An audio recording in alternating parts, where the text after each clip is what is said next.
Now I will discuss an ECG with a tall pacing spike and a very wide QRS and what are the possibilities in such a case, as well as something about unipolar and bipolar pacing. This ECG shows a very tall pacing spike. You can see very tall pacing spikes. Such pacing spikes, if it is an analog ECG, is due to unipolar pacing. But in modern digital ECGs, if you switch on pacemaker spike detection function in the machine, either in the ECG monitor or in the ECG machine, you can have large spikes detected. That's because the device detects the spikes and enhances them for easy recognition. Then we'll go to the other findings in this ECG. There is left bundle branch block pattern for the paced ECG. Here, even though it is a left bundle branch block pattern, the amplitude is less in V5, V6. 1 and AVL, you have tall QRS complexes. And there are negative QRS complexes in inferior leads. That means pacing is at the right ventricular apex with activation spreading from below upwards. Right ventricular apical pacing. Then all the QRS complexes are not paced. You have some spontaneous impulses here. If you look at the spontaneous impulses, there is a P wave and a QR pattern with T inversion in AVL, another QR pattern with T inversion in lead 1. That would suggest a lateral wall infarction, an old one. And another feature we have to think of, what is the reason for pacing? You can see P waves with a PR interval of 160 milliseconds. So that's a good conduction. AV conduction is good. Most probably this person has undergone pacing for sinus node dysfunction. If it was for complete heart block, you would have seen dissociated P waves. Here we are not seeing any dissociated P waves. You are seeing P waves with a fairly normal AV conduction.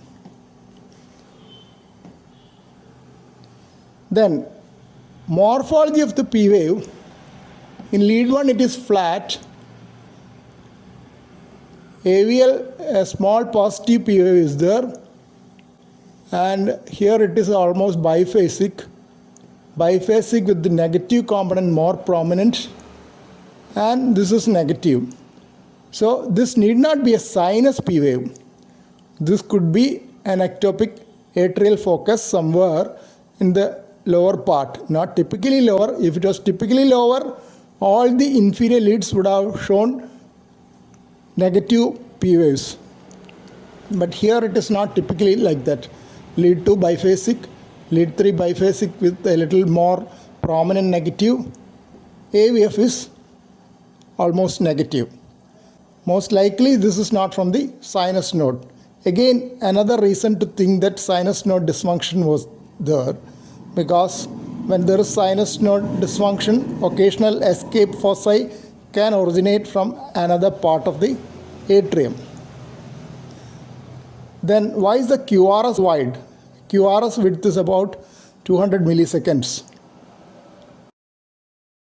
The spontaneous QRS has a width of about 120 milliseconds. So an increase in width is likely in pacing. Another possibility is associated significant myocardial damage. This is the unipolar pacing circuit. Pacemaker can is situated in the left infraclavicular region. Lead is going through the subclavian, superior vena cava, right atrium and into the right ventricular apex. And one electrode is here. The other electrode is the can of the pacemaker. So the circuit is completed like this. So when such a large circuit is there, current reaches the surface of the body much more, and it will record a large pacing spike in surface ECG. That is why we have said that In unipolar pacing, when you record by analog ECG, you have a large pacing spike. This is the bipolar pacing circuit. Two electrodes are situated at the tip and slightly proximal to it, and the circuit is completed here within the heart itself. This is an enlarged view. Circuit is completed here only. So leakage current detected by surface ECG will be much lesser. That is why bipolar pacing shows a small pacing spike on surface ECG taken by analog machines without any facility for detection of the pacing spike. Then these two are mentioned about permanent pacemaker. In temporary pacemaker, usually it is always bipolar pacing because the pacemaker can is not within the body and cannot form part of the circuit.